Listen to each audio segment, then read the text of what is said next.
Students, आज की video में हम क्लास 6 की साइंस का चैप्टर 8 शरीर में गति, इसके कुछ क्वेश्चन आंसर्स करेंगे। क्वेश्चन नंबर 1 है, इसमें रिक्त स्थानों की पूर्ति कीजिए। फिल इन द ब्लैंक्स हैं ये कुछ, उनको हमको करना है, ठीक है, इसको भरना है। क है इसका, अस्थियों की संधियों को डैश में सहायता करती है।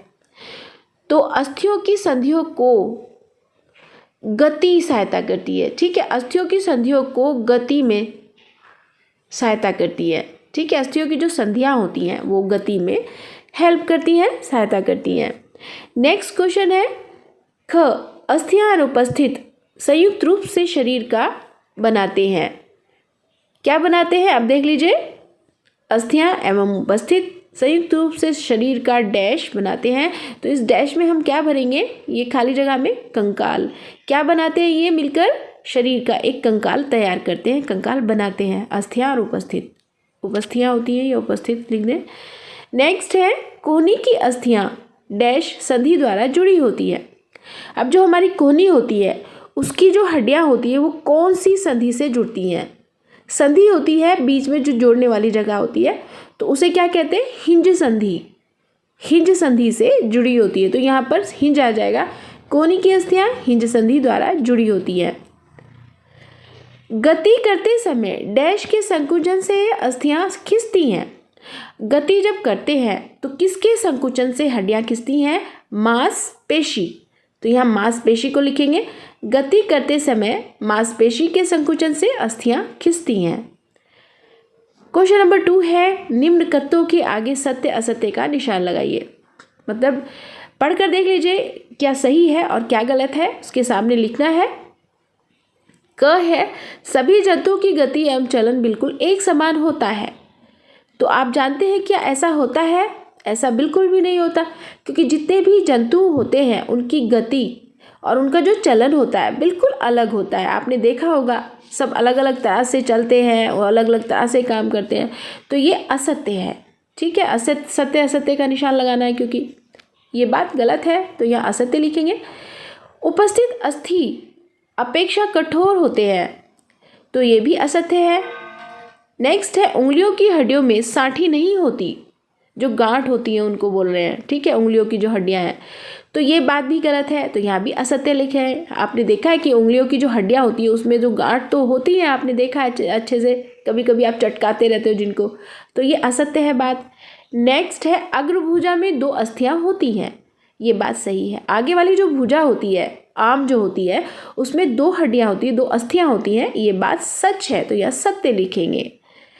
तिलचट्ठा में बाद कंकाल पाया जाता है, तो ये बात भी सच है, तो यहाँ सत्य लिखेंगे। नेक्स्ट क्वेश्चन है, क्वेश्चन नंबर 3, कॉलम 1 में दिए गए शब्दों का संबंध कॉलम 2 के एक अथवा अधिक कथनों से जोड़ दीजिए। मतलब कॉलम, ये इसको मैच करना है, इससे जो भी सही होगा उससे मिलाना है। जैसे ऊपरी जबड़ा, अब ऊपरी जबड़ा को आप किससे मैच कर सकते हैं, शरीर पर पंख होते हैं, बाह्य कंकाल होता है, हवा में उड़ सकता है, एक अचल संधि है, हृदय की सुरक्षा करता है, बहुत धीमी गति से चलता है, या एक का शरीर धार्य रेखी होता है। तो किससे कर सकते हैं, देख लीजिए, ऊपरी जबड़ा, ऊपरी जबड़ा को आप मैच करेंगे, एक अचल संधि है।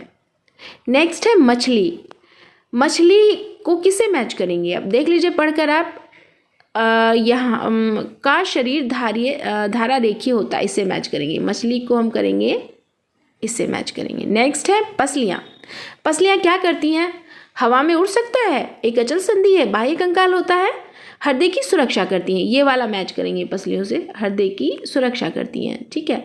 घोंघा, घोंघा जो होता है बाह्य कंकाल, नहीं, शरीर पर पंख होते हैं, हवा में उड़ सकता है, एक अचल संधि, हाँ, घोंघा बहुत धीमी गति से चलता है, इससे करेंगे आप घोंघा को मैच, बहुत धीमी गति से चलता है।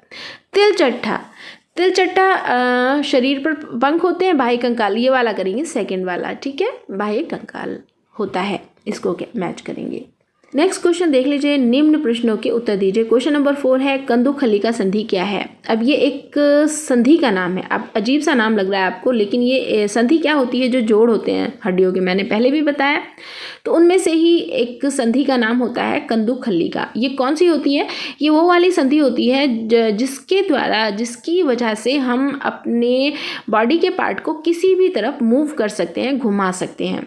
ठीक है, तो अब देख लेते हैं पढ़कर। कंदुखलिका संधि से अभिप्राय एक ऐसी संधि जो जुड़े हुए भाग को सभी दिशाओं में घूमने की अनुमति देती है। ठीक है, एक हड्डी का गोल सिरा दूसरी हड्डी की गुहा में धंसा रहता है। इसमें होता क्या है कि जॉइंट पर जहाँ पर ये जुड़ रहा होता है वहाँ पर एक हड्डी का गोल सिरा होता है और दूसरी हड्डी की वो एक गुहा में, गुहा मतलब एक गड्ढा टाइप, थोड़ा सा अंदर को उसके जो है धंसा रहता है या फंसा रहता है, ऐसे कह सकते हैं। और ये एक बॉल सॉकेट जॉइंट की तरह काम करता है।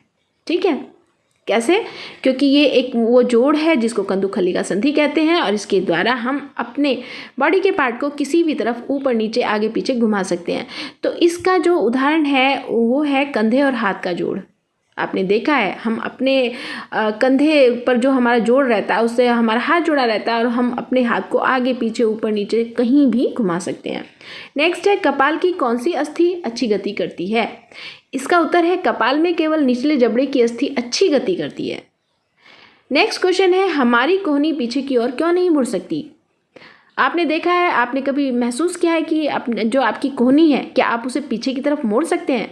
बिल्कुल भी नहीं मोड़ सकते, क्योंकि वो मुड़ेगी नहीं। ऐसा क्यों होता है, कोहनी ऐसा इसलिए होता है, देख लीजिए, कोहनी का जो जोड़ होता है वो हिंदी संधि का उदाहरण है।